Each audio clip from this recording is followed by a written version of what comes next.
Bonjour à tous et merci d'être au rendez-vous. Alors aujourd'hui nous allons voir comment utiliser le théorème de Thalès, pourquoi utiliser le théorème de Thalès, comment utiliser le théorème de Thalès, mais surtout à quoi ça sert.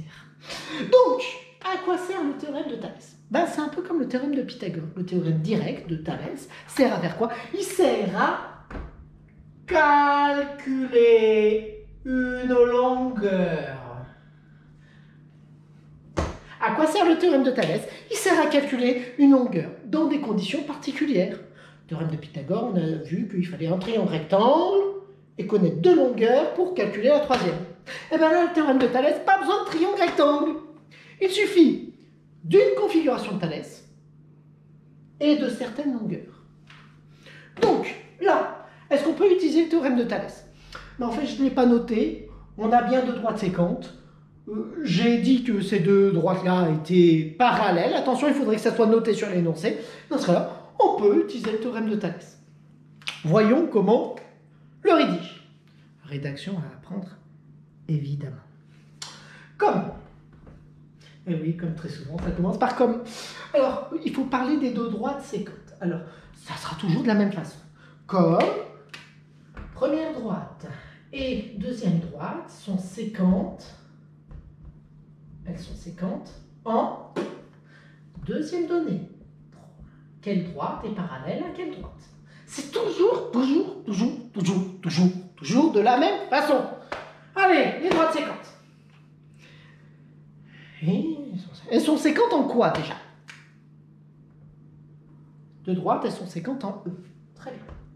Alors, interdiction de nommer ces droites-là en utilisant point E. Parce qu'il faut utiliser tous les points.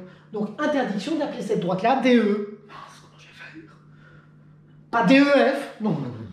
Pour nommer une droite, il faut utiliser deux points. Donc là, cette droite-là s'appellera DH, la droite DH. Cette droite-là s'appellera la droite FG.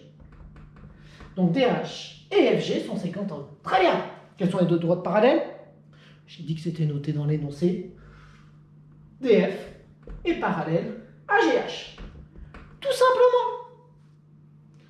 Après, on dit ce qu'on utilise. D'après le théorème de Thalès. Et là, on a une égalité de 3 fractions.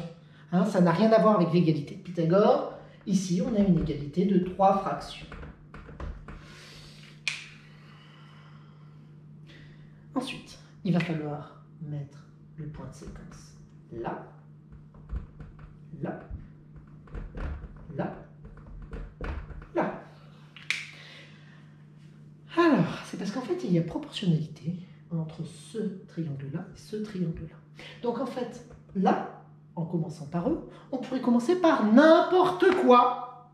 ED, EF, EG ou EH, ça ne change strictement rien.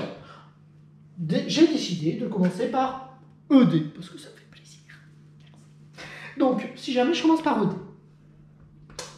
Alors, là, une fois qu'on a commencé par poser cette lettre-là, D, il n'y a plus de... c'est au hasard.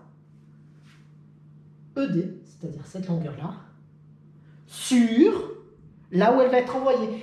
L'erreur habituelle des élèves, c'est de penser que ça va être envoyé. Non, c'est comme une lentille. Cette longueur-là va être envoyée sur cette longueur-là, donc ED sur EH. De la même façon, EF.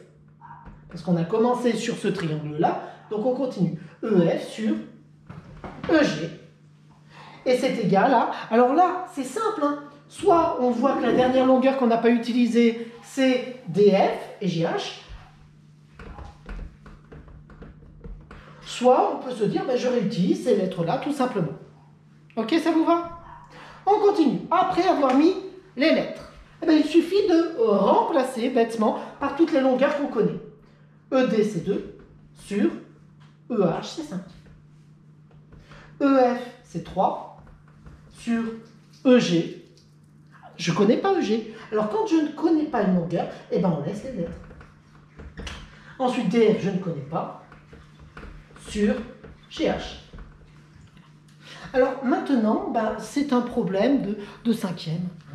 Lorsqu'on a deux fractions qui sont égales, on peut utiliser le produit en croix pour connaître la valeur de G. Donc EG, comment est-ce qu'on fait pour connaître EG? Eh ben, il suffit de multiplier la diagonale que l'on connaît et diviser par ce qui reste. Autrement dit, ben, ça fera 5 fois 3, multiplier la diagonale que l'on connaît, on divise par ce qui reste, par 2. 5 fois 3, 15, 15 divisé par 2, 7,5 centimètres. Bon, j'espère avoir été clair et surtout, faites attention à cette rédaction. Et surtout, apprenez cette rédaction. Je vous dis à bientôt.